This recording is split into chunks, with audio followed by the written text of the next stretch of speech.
kasih. Engkau Allah yang rahmani, yang penuh belas kasihan, tanpa memandang latar belakang kami.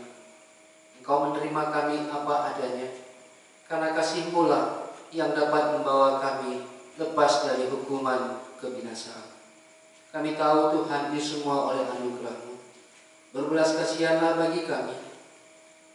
Nyatakanlah isi hati-Mu, supaya kami tidak menjadi sia-sia hidup di bumi ini. Kami percaya Tuhan, Engkau sudah mendengarkan doa kami, dan Engkau ada di tengah-tengah kami. Kami berseru dan berserah di dalam Kristus Yesus Tuhan, yang sudah menjadi jalan keselamatan bagi kami. Kami datang kepada-Mu. Amin. Bapak Ibu Saudara dikasihi oleh Tuhan, mari kita lihat Alkitab kita dari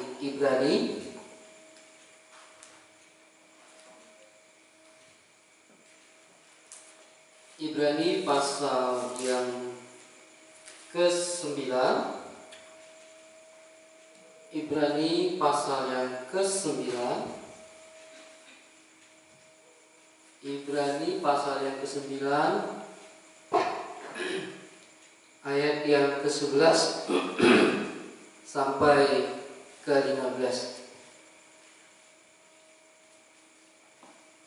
Saya bacakan yang ganjil,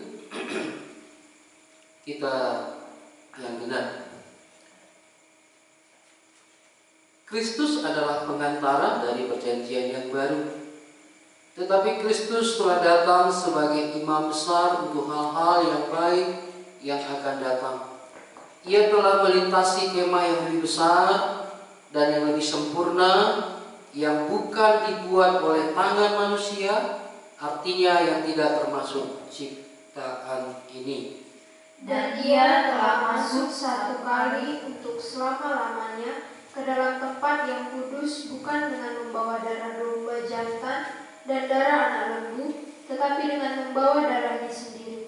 Dan dengan itu Ia telah mendapat kelepasan yang kekal. Sebab jika darah domba jantan dan darah lembu jantan dan percikan lembu muda menguduskan mereka yang najis, sehingga mereka disucikan secara lahiriah, betapa lebihnya darah Kristus yang oleh Roh yang kekal telah mempersembahkan dirinya sendiri kepada Allah sebagai persembahan yang tak bercacat, akan menyucikan hati nurani kita dari perbuatan-perbuatan yang sia-sia, supaya kita dapat beribadah kepada Allah yang hidup. Karena itu Ia adalah pengantara dari suatu perjanjian yang baru, supaya mereka yang telah terpanggil dapat menerima bagian kekal yang dijanjikan, sebab Ia telah mati untuk menebus pelanggaran yang telah dilakukan selama perjanjian yang pertama. Saudara yang dikasihi oleh Tuhan, di ayat 11 dikatakan Kristus telah datang. Mengapa Kristus telah datang? Ada latar belakangnya. Kita lihat ya di dalam ayat yang ke-7 ya, di mana imam besar ya yang tiap tahun membawa korban persembahan kepada Allah di bait suci untuk pengampunan dosanya dan untuk pengampunan umat. Di situ dikatakan bahwa mereka sedang berbuat dosa dengan tidak sadar. Ini suatu yang melelahkan, tiap tahun dikerjakan. Dan bagian dari ayat ke-8 ya, di situ dikatakan bahwa tempat yang kudus itu belum terbuka, masih tertutup ya. Dan di ayat yang ke-9 ya, bahwa korban dan persembahan yang dibawakan ini adalah domba, tidak mungkin menyempurnakan mereka secara batiniah. Dan yang terakhir ayat 10 ya, yang mereka lakukan hanya sebatas peraturan hidup.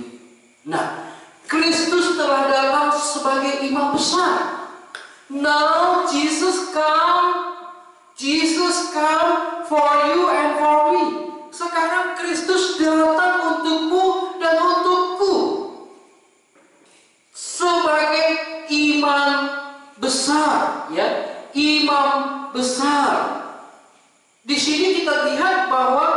imam besar datang untuk hal-hal yang baik. Pernahkah saudara berpikir bahwa hal-hal yang baik di bumi ini yang sifatnya sementara itu pun dikejar dan dicari oleh manusia? Ini ada satu yang mau datang kepada kamu dan kepadaku sebagai imam besar, imam yang bertanggung jawab terhadap umatnya, imam yang mau membawa bahan-bahan segala sesuatu, beban dosa yang mau dipersembahkan, dan imam yang membawanya kepada Allah. Dan imam besar inilah yang bertanggung jawab terhadap umatnya. Iya. Jadi imam besar ini dia datang untuk mengasihi keturunan Abraham. Bukan malaikat yang dia kasihi, tetapi keturunan Abraham. Dia menaruh belas kasihan kepada kita, dianggap sebagai saudara-saudaranya. Itu nanti bisa dilihat pasal 2 ayat 17. Dan yang kedua, dia imam besar ini yang datang ini adalah imam besar yang setia kepada Allah sampai-sampai dia mau mengorbankan dirinya untuk umatnya, untuk setiap orang.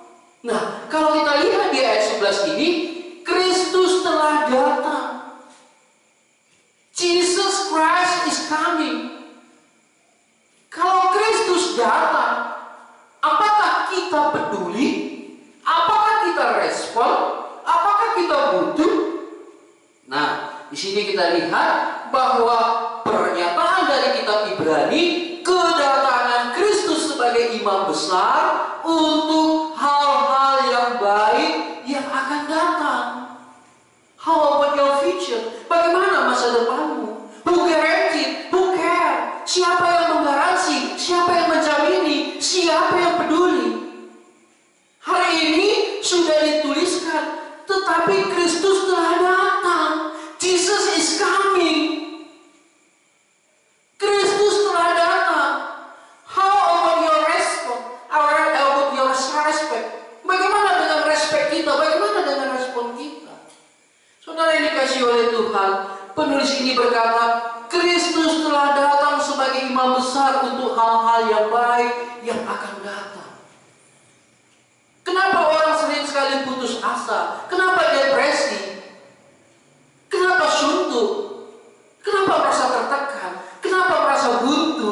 Kenapa merasa tidak melihat jalan? Hari ini jawabannya, kalau ada yang datang, bagianku harus meresponi, harus menerima, harus menyambut. Karena penulis kitab Ibrani berkata, Kristus telah datang. Kalau orang lain menerima, kenapa saudara tidak? Berarti saudara tidak membutuhkan hal-hal yang baik yang akan datang untuk diri saudara. Mari kita renungkan sejenak. Berarti ada hal-hal yang baik yang akan datang untukku kalau ku sambut Kristus itu. Kenapa aku murah mendendam? Kenapa aku murah memendam? Kenapa aku murah senantiasa cepat sekali naik emosi, buntu, stres? Nah, hari ini kita belajar ya, hal-hal yang baik yang datang itu apa? Nah, ini Kristus mau memberikan berkatnya secara menyeluruh. Dengan hadirnya Dia di dalam diri Anda dan diri saya, ini membuat sesuatu yang baru di dalam diri kita. Selagi kita masih melihat ada jalan keluar, kita sendiri akan terjerat kalau kita tidak melihat yang diberikan Allah. Banyak orang lepas dari satu jeratan, masuk ke jeratan berikutnya karena dengan usahanya. Tapi kali ini ada imam besar yang bertanggung jawab untuk kehidupanmu dan kehidupanku. Ia telah melintasi kemah yang lebih besar dan yang lebih sempurna, yang bukan dibuat oleh tangan manusia. Artinya yang tidak termasuk ciptaan. Berarti Tuhan Yesus sudah menjanjikan kepada kita ya, ada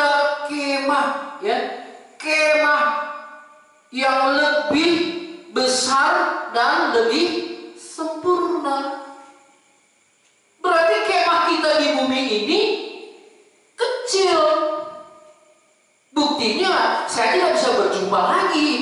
Kakek saya, bapak saya sudah meninggal. Ini anak kecil. Nanti di surga mulia, ya, kita bisa berjumpa dengan Bapak Abraham, jumpa dengan Musa, jumpa dengan Daud, jumpa dengan tokoh-tokoh orang beriman dari ribuan tahun yang lalu, sebelum Kristus dan sesudah Kristus. Nah, Yesus sudah mengatakan, ya, bahwa Dia melintasi kemah yang lebih besar, lebih sempurna. Nah, jadi kita harus mengerti ini artinya surga mulia.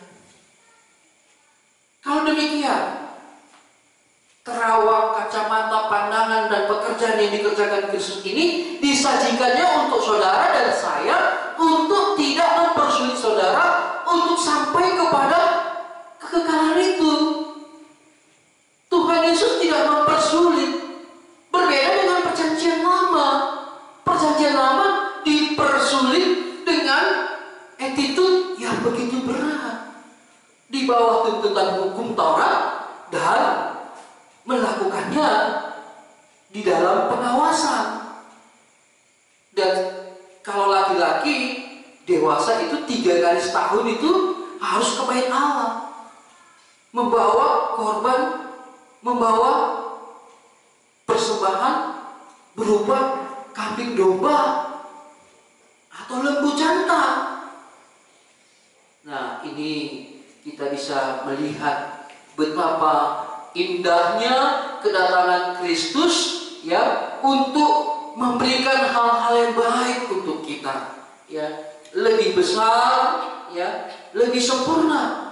Jadi kita tahu bahwa tempat yang diberikan Allah ini tempat kekekalan di mana kita sendiri menikmatinya.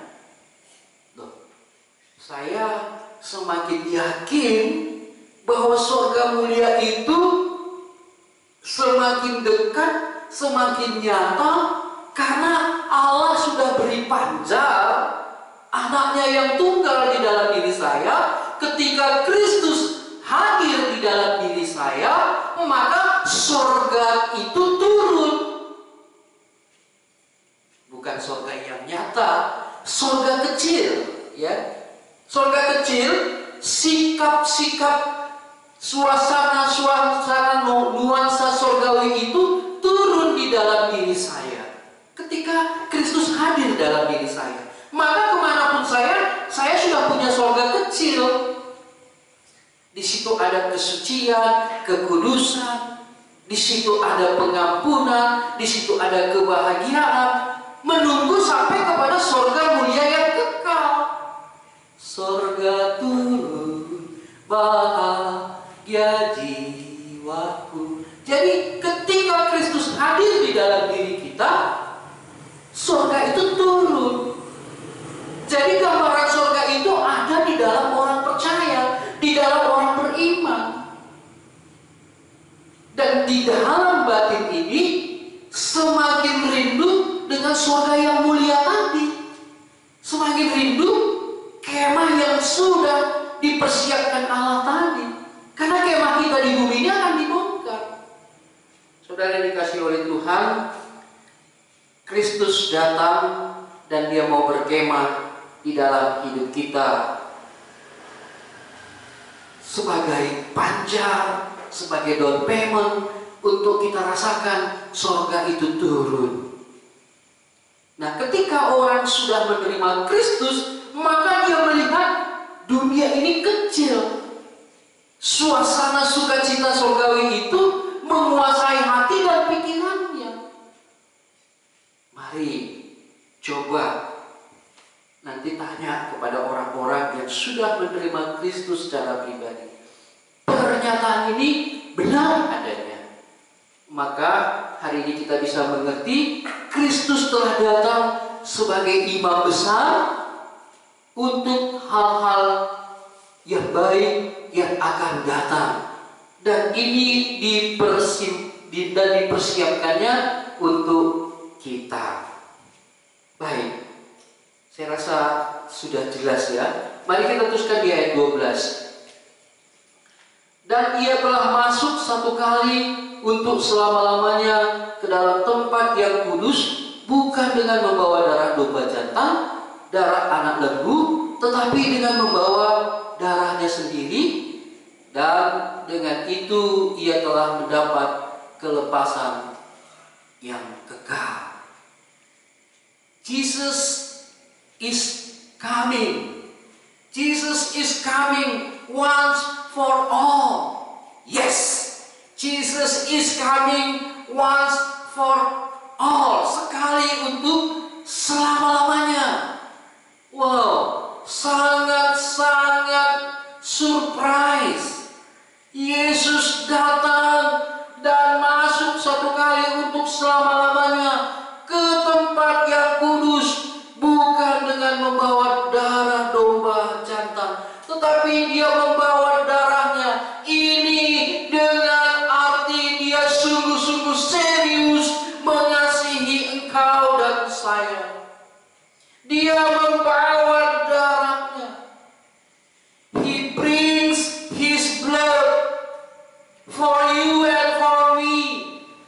Jesus is coming. You have to say yes, because he loves you and me.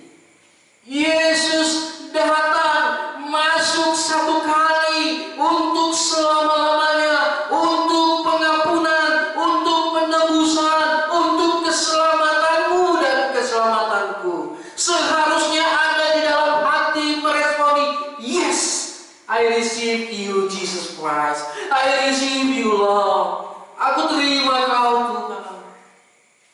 Saudara yang dikasihi oleh Tuhan, dia masuk satu kali untuk selama-lamanya ke dalam tempat yang kudus, bukan dengan membawa darah domba jantan, darah anak lembu, tetapi membawa darahnya sendiri. Dia membawa darahnya sendiri dan diteruskan di situ, dan dengan itu ia telah mendapat kelepasan yang kekal. Ketika dia bawa darahnya untuk saudara dan saya, untuk melepaskan kita dari belenggu dosa, melepaskan kita dari perbudakan kegelapan, perbudakan setan, perbudakan hawa nafsu dunia, kita dilepaskan. Kelepasan yang kekal sudah terjadi oleh karena Kristus melakukannya. Saudara yang dikasihi oleh Tuhan, kau dan aku berharga. Kita sangat berharga di hadapan Allah. Maka dia sendiri membawa darahnya ke tempat yang kudus, supaya tidak ada lagi keraguan di antara saudara dan saya. Sudah memiliki kepastian bahwa saudara dan saya akan sama dengan Allah, akan bersama dengan dia di surga, akan bersama dia di dalam kekekalan dan kemuliaannya. Seringkali ditanya, bagaimana kepastian keselamatanmu? Banyak orang di dalam keraguan-raguan, padahal dia sendiri sudah melakukannya, dan dia tidak pinjam, dia tidak minta, dia tidak cari yang lain, tetapi dari dirinya sendiri dibawanya, supaya legitimate, lebih jelas bahwa ini darahku yang kudus, darahku yang suci. Ku bawa ke tempat yang kudus, ku persembahkan kepada Allah sebagai bukti kesungguh-sungguhan dan keseriusanku untuk menyelamatkanmu dan saya, dan memberi kepastian. Banyak sekarang orang ditanya, bagaimana kalau kau nanti mati? Kemanakah engkau? Ya, terserah Tuhan lah. Ya, tengok nantilah. Ya, aku pun gak tahu. Ini banyak sekali jawaban. Saudara yang dikasihi oleh Tuhan, jangan menjadi bodoh. Ia telah masuk satu kali untuk selama-lamanya, forever, once for all. Ini artinya Tuhan memberi kepastian kapan saja engkau, di dalam situasi bagaimanapun keadaanmu, ketika engkau terima dia secara pribadi, engkau memiliki kelepasan yang abadi, engkau memiliki kepastian keselamatan, dan tidak lagi ada keraguan, karena dia sudah menjamini, dia sendiri yang mengerjakannya, dan ini dipersembahkannya untukmu dan untukku. demi keselamatan kita bersama. Saudara yang dikasihi oleh Tuhan, bagaimana saudara tahu saudara sudah pasti ketika Kristus datang dan saudara terima secara pribadi, dan saudara melihat Dia sebagai Tuhan dan Raja dalam hidup saudara, dan saudara tidak lagi di dalam bayang-bayangan. You are not under the shadow. You are under the will, the fact that you belong to the Lord. Kamu tidak lagi di bawah bayang-bayangan. Kamu tidak lagi di dalam ketidakpastian. Engkau sudah memiliki sesuatu yang menjamini engkau bahwa engkau miliknya Tuhan. Saudara yang dikasihi oleh Tuhan, jangan ragu, jangan bimbang. Ada yang menjamini hidup saudara di bumi ini. Tema kita hari ini, Dia datang membawa hal-hal yang baik untuk saudara dan saya. Mari kita simak baik-baik. Dunia akan berakhir, dunia akan berhenti, dunia akan kita tinggalkan. Dunia tidak pernah menjamini, dunia di dalam keberadaannya akan sirna dengan sendirinya. Dan saudara yang dikasihi oleh Tuhan, kita di dalam COVID, kita sendiri melihat tidak ada kepastian. Saudara yang dikasihi oleh Tuhan, mari kita renungkan baik-baik. Di dalam firman Tuhan ini, Tuhan sungguh-sungguh mengingatkan saudara supaya saudara tidak terlena untuk mengambil keputusan. Karena ini anugerah yang Allah sediakan untukmu dan saya. Dia datang. Mari kita lanjutkan ke ayat 13. Sebab jika darah domba jantan dan darah lembu jantan dan percikan abu lembu muda menguduskan mereka yang najis, sehingga mereka disucikan secara lahiriah. Saudara mau hidup terus di dalam kesucian lahiriah, dilegitimasi oleh gereja? Oh, ada orang yang baik. Oh, ada orang yang rajin. Oh, ada orang yang bisa dikategorikan sebagai pemimpin rumah ibadah. Itu secara lahiriah, saudaraku. Tidak salah. Tidak salah kita berperilaku seperti itu. Tetapi kepastian keselamatan itu perlu sekali. Jangan kita kembali kepada perjanjian lama. Kita sudah masuk ke dalam perjanjian yang baru. Perjanjian yang disahkan oleh darah Kristus. Perjanjian yang sudah dikerjakan oleh Allah di dalam Kristus. Mari kita renungkan baik-baik. Allah tidak ingin lagi kita hidup disucikan secara lahiriah. Kita tidak perlu pujian, penghargaan, like dari manusia, tetapi kita perlu keselamatan, kepastian keselamatan yang dari Allah yang sudah dikaruniakan di dalam Kristus. Mari kita renungkan, saudaraku. Jangan nanti kita hidup di dalam kesucian lahiriah. Ada yang pernah berkata, oh, aku sudah bangun gereja di daerah sana, aku pasti masuk surga.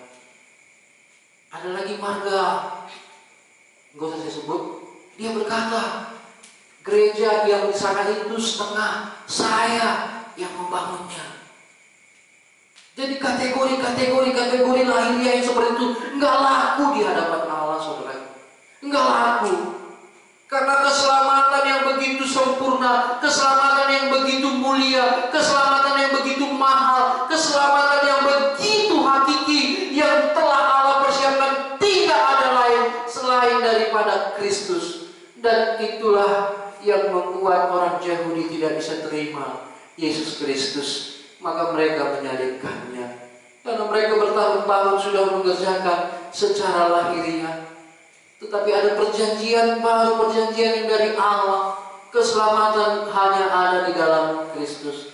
Dan kita mudah-mudahan tidak lagi kembali ke situ. Harapan dan doa saya, mari kita dengarkan baik-baik bahwa Kristus datang untukmu dan untukku. Supaya kita tidak lagi gila hormat, gila pujian, hidup di dalam panggilan kesucian manusia secara lahiriah, hidup di dalam penantian hal-hal yang bersifat legitimasi dari lembaga. Zaman ini sudah zaman akhir. Ingatkan diri saudara, kemana nanti aku pergi jika tidak ada kepastian. Saudara yang dikasih oleh Tuhan, kiranya anugerah Tuhan menolong supaya kita bisa mengerti bahwa yang dikerjakan Allah ini sempurna. Mari kita lanjutkan di dalam ayat 14. Dikatakan di situ, betapa lebihnya darah Kristus yang oleh Roh yang kekal telah mempersembahkan dirinya sendiri kepada Allah sebagai persembahan yang tak bercacat, akan menyucikan hati nurani kita dari perbuatan-perbuatan yang sia-sia, supaya kita dapat beribadah kepada Allah yang hidup. Saudara yang dikasih oleh Tuhan, kalau tadi di ayat 13 itu yang dikerjakan oleh imam-imam, orang-orang kudus, orang-orang Yahudi, orang-orang yang beribadah, sekalipun itu disucikan secara lahiriah, tetapi di dalam ayat 14 ini kebalikannya. Ini yang dikerjakan Yesus Kristus, ya. Ini yang dikerjakan Yesus Kristus sebagai korban untuk menggantikan engkau dan saya. Ini yang dikerjakan oleh Kristus. Dia mati untuk menggantikanmu dan saya, dan darahnya tercurah untuk menyucikan diri kita, menyucikan hati nurani kita, menyucikan pikiran kita, menyucikan aspek-aspek kehidupan kita. Maka dia tergantung di kayu salib. Satu sisi ia menggantikan kita dari hukuman yang kekal, satu sisi darahnya tercurah untuk menyucikan dosamu dan dosaku. Maka sisi yang kedua ini, dua sisi ini dikerjakannya sekaligus. Di dalam tubuhnya di kayu salib, darahnya tercurah. Di dalam tubuhnya di kayu salib, ia menggantikan engkau yang seharusnya engkau dan saya yang terhukum, tetapi dia menggantikannya. Dan oleh darahnya yang tercurah, darah inilah yang menyucikan saudara dan saya. Mari kita lihat lebih jauh. Kenapa dikatakan di sini darahnya lebih? Betapa lebihnya darah Kristus. Kenapa dikatakan darah Kristus lebih? Kenapa bukan darah domba? Darah Kristus lebih. Ini adalah darah yang dari manusia untuk manusia, bukan darah domba untuk manusia, darah domba untuk domba, tetapi ini darah manusia untuk manusia, man to man, manusia kepada manusia. Maka Kristuslah yang melakukannya, karena tidak ada satupun yang mau mati untuk orang-orang berdosa, dan ini dikerjakan oleh Kristus. Dan yang kedua, kita lihat mengapa darah Kristus lebih, karena di situ ada Roh Allah, ada Roh Kudus yang oleh Roh yang kekal. Darah domba tidak ada rohnya, saudaraku. Darah domba tidak memiliki roh. Darah Kristus memiliki roh yang kekal, roh yang tidak ada putus-putusnya. Dan roh manusia inilah yang perlu dipikirkan oleh Allah, supaya manusia ketika menerima Kristus secara pribadi memiliki roh yang kekal, roh yang dari Allah, roh yang bisa berseru kepada Allah ya Bapa. Dan roh ini sebagai jaminan untuk membawa di dalam penebusan dan keselamatan. Betapa lebihnya darah Kristus yang oleh roh yang kekal.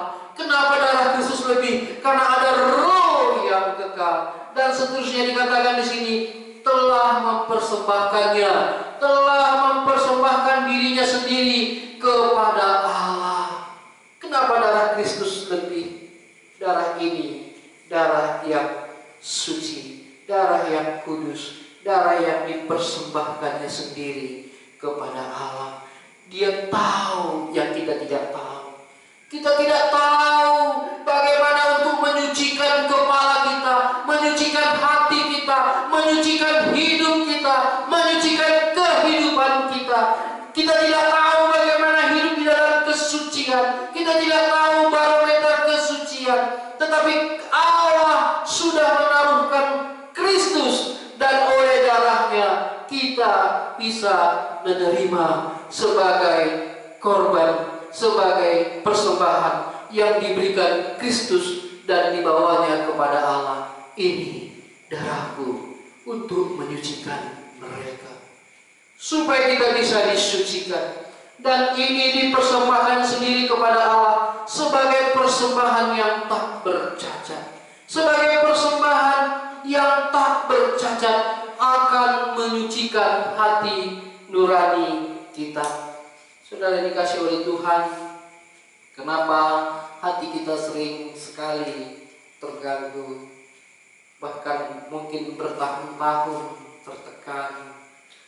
Kenapa hati kita sering sekali merasa tidak beres? Ada satu kisah yang saya jumpai.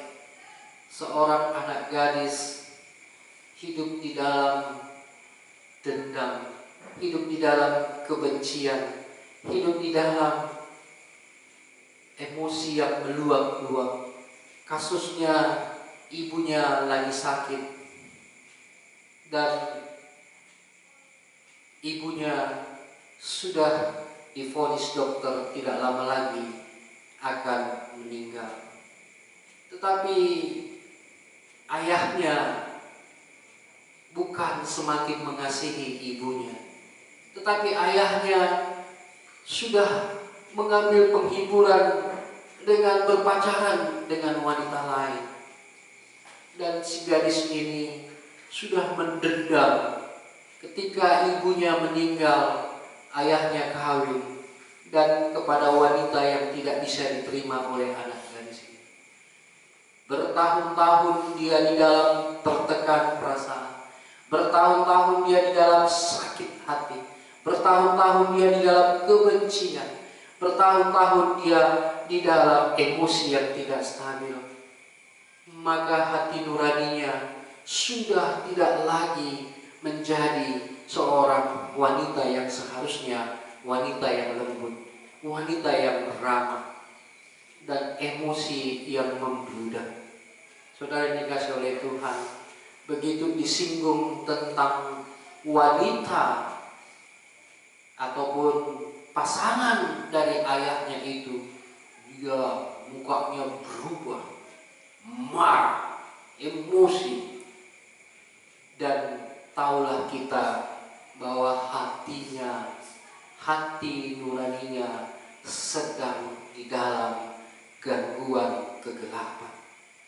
Dan di dalam ayat 14 ini dikatakan bahwa darah Kristus yang dapat menyucikan hati nurani kita dari perbuatan yang sia-sia. Ketika penginjilan terjadi, saya dan tim beberapa kali memberitakan Injil, dan ketika dia dengar Injil yang menyelamatkan jiwanya dari kitab Ibrani pasal 9 ayat 14 ini, dan dia merenung, berapa lama lagi aku harus hidup di dalam tertekan, berapa lama lagi aku hidup di dalam kebencian, berapa lama lagi aku hidup mendendam, berapa lama lagi aku hidup di dalam tidak punya kedamaian. Saudara dikasih oleh Tuhan, firman Tuhan ini berbicara, dan akhirnya dia mengambil keputusan dan dia terima Tuhan Yesus secara pribadi. Dia merdeka dan dia bilang terima kasih Tuhan, terima kasih Tuhan. Dan akhirnya saudara, dia bisa mengampuni ayahnya, dia bisa memeluk ayahnya, dia bisa merangkul ayahnya, dia bisa mengampuni ayahnya, dan dia bisa menerima ibu tirinya. Ini bukan rekayasa manusia. Dia bertahun-tahun ingin lepas dari ketertekanan, tetapi oleh karena darah Kristus yang menyucikan hati nuraninya, maka yang baik tadi akan datang kepadanya. Dan sekarang dia sudah merdeka, dan dia punya belas kasihan terhadap ayahnya, dan dia tahu hanya satu obatnya, Yesus Kristus. Maka dengan banyak cara dia berusaha supaya ayahnya bisa mendengar Injil yang membebaskan dia dari kuasa dosa, dari hawa nafsu, dan dari pekerja kuasa kegelapan. Saudara yang dikasih oleh Tuhan, betapa lebihnya darah Kristus yang oleh Roh yang kekal telah mempersembahkan dirinya sendiri kepada Allah sebagai persembahan yang tak bercacat, akan menyucikan hati nurani kita dari perbuatan yang sia-sia. Kalau belum ada darah Kristus, maka segala perbuatan kita akan menjadi sia-sia. Berapa banyak pun yang kau lakukan kebaikan, berapa banyak pun yang kau lakukan di dalam prinsip-prinsip koridor-koridor hal-hal rohani, kalau Kristus belum hadir di dalam dirimu, itu akan menjadi sia-sia. Mari kita renungkan baik-baik. Dan ayat yang terakhir dari ayat, dan bagian dari ayat 14 ini yang terakhir kita lihat, dikatakan supaya, berarti ada tujuan, supaya kita dapat beribadah kepada Allah yang hidup. Allah menginginkan ibadahmu ibadah yang sempurna. Allah menginginkan ibadahmu ibadah yang suci, ibadah yang berkenan di hadapannya, beribadah kepada Allah yang hidup. Jikalau engkau belum disucikan dari dosamu, jikalau darah Kristus belum menyucikan engkau, maka segala ibadahmu dikatakan di sini sia-sia, sia-sia, ibadah yang sia-sia, ibadah yang tidak berkenan, ibadah yang tidak diterima oleh Allah, oleh karena kita tidak menerima darah Kristus. Betapa lebihnya darah Kristus. Darah Kristus inilah yang membuat kita bisa berkenan di hadapan Allah. Ibadah kita diterima oleh Allah yang hidup. Ibadah kita bukan menjadi ibadah yang sia-sia. Sekalipun kita tidak mempunyai gedung yang mewah, sekalipun kita tidak mempunyai peralatan yang wow, yang dahsyat, tetapi kalau kita mempunyai Kristus, di mana 2-3 orang oleh karena namaku, kata Kristus, aku hadir di situ. Saudara dikasih oleh Tuhan, sudahkah kita memiliki darah Kristus? Atau kita masih hidup di dalam perhambaan dosa, masih hidup di dalam perjanjian yang lama? Mari kita renungkan baik-baik, karena di dalam ayat 14 ini banyak sekali orang mendapat berkat secara khusus, dan mereka bisa menikmati bagaimana beribadah kepada Allah, karena mereka sudah melihat Allah di dalam diri mereka ketika mereka terima Kristus secara pribadi. Betapa lebihnya darah Kristus yang oleh Roh yang kekal telah mempersembahkan kepada Allah, telah mempersembahkan dirinya sendiri kepada Allah sebagai persembahan yang tak bercacat, sebagai persembahan yang tak bercacat, akan menyucikan hati nurani kita dari segala perbuatan yang sia-sia, supaya kita dapat beribadah kepada Allah yang hidup. Jangan keraskan hati kita. Ini kesempatan yang mulia. Sekalipun kita terus hadir di dalam rumah ibadah, sekalipun kita terus ikut dalam kegiatan beribadah, sekalipun kita terus tampil di dalam pelayanan ibadah, jika darah Kristus belum kita terima, maka ibadah kita itu adalah ibadah yang sia-sia. Jangan biarkan kegelapan yang beruntung, jangan biarkan setan menipu kita, jangan biarkan kita ditipu oleh nuansa kehidupan beribadah. Jangan kita mau ditipu oleh keadaan yang tidak membuat kepastian, melainkan kita di dalam bayangan. Mari kita teruskan di ayat 15. Karena itu ia adalah pengantara dari suatu perjanjian yang baru, supaya mereka yang telah terpanggil dapat menerima bagian yang kekal yang dijanjikan, sebab ia telah mati untuk menebus pelanggaran-pelanggaran yang telah dilakukan selama perjanjian pertama. Siapakah yang bisa memikirkan perjanjian pertama? Siapakah yang bisa membebaskan dari perjanjian yang pertama? Begitu banyaknya pelanggaran-pelanggaran tanpa ada jaminan, tanpa ada kepastian. Kristus Yesus melakukannya supaya kita bisa dibebaskan dari segala ikatan, supaya kita bisa berjalan bersama dengan Dia, dengan Allah di dalam perjanjian yang baru, dan kita yang telah terpanggil mendapat bagian yang kekal. Mari kita renungkan, Allah begitu mengasihi kita. Dia mau datang. Dia mau datang untuk saudara dan untuk saya, supaya kita dibebaskan dari hukuman kebinasaan, supaya kita bisa memasuki perjanjian yang baru, supaya kita bisa menikmati hadirnya Allah di dalam diri kita, di dalam batin kita, di dalam kehidupan kita. Saudara yang dikasihi oleh Tuhan, Tuhan sangat merindukan supaya setiap kita tidak menjadi sia-sia. Mari kita renungkan, sudahkah saudara mengambil keputusan menerima Dia yang datang? Hari ini dijelaskan dengan benar dan baik dalam ayat 11, ayat 12 bahwa Ia datang untuk saudara dan untuk saya. Mari kita renungkan pemberitaan firman Tuhan ini supaya tidak menjadi sia-sia. Saya rindu Bapak, Ibu, saudara sekalian untuk membacanya di rumah, direnungkan sekali lagi, dan tanyalah secara pribadi, untuk apa Dia datang? Sudahkah kedatangannya kusambut? Sudahkah kehadirannya mendiami kemah yang sementara ini? Sudahkah saya melihat jalan yang sudah dibuka Allah itu ke surga yang mulia? Sudahkah surga turun ke dalam hati saya sehingga saya memiliki surga yang kecil sebelum sampai kepada surga yang mulia, surga yang kekal?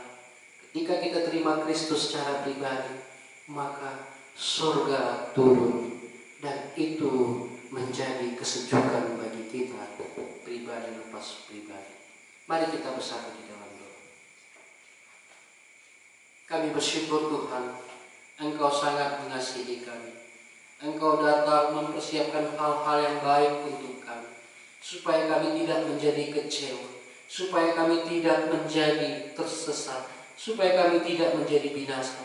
Dan Engkau rela membawa darah-Mu sendiri untuk keselamatan jiwa kami, untuk pengampunan kami, untuk pembebasan kami dari dosa, dari belenggu, dari kejahatan, dari kuasa-kuasa kegelapan, dan dari anarkis dan pekerjaan setan. Kami bersyukur Tuhan, hanya Engkau yang bisa membebaskan kami dan membawa kami ke dalam perjanjian yang baru, dan kami bersama dengan Tuhan di dalam kekekalan yang Tuhan sudah persiapkan, yang Tuhan sudah taruhkan melalui darah Kristus. Dan kami tahu tidak ada satupun yang menandingi darah yang sudah dipersiapkan Kristus sebagai darah perjanjian, sebagai darah yang dipersembahkannya kepada Allah, di mana darah itu ada roh yang kekal, di mana darah itu darah yang menyucikan hati nurani kami, di mana darah itu yang membawa kami untuk bisa beribadah kepada Allah yang hidup. Turunlah kiranya kemurahan-Mu ya Allah, berbelas kasihanlah kepada kami. Kami sangat mohon supaya keselamatan terjadi di tengah-tengah kami. Dalam Yesus Kristus kami berdoa dan bersyukur. Amin. Selamat malam, Tuhan Yesus.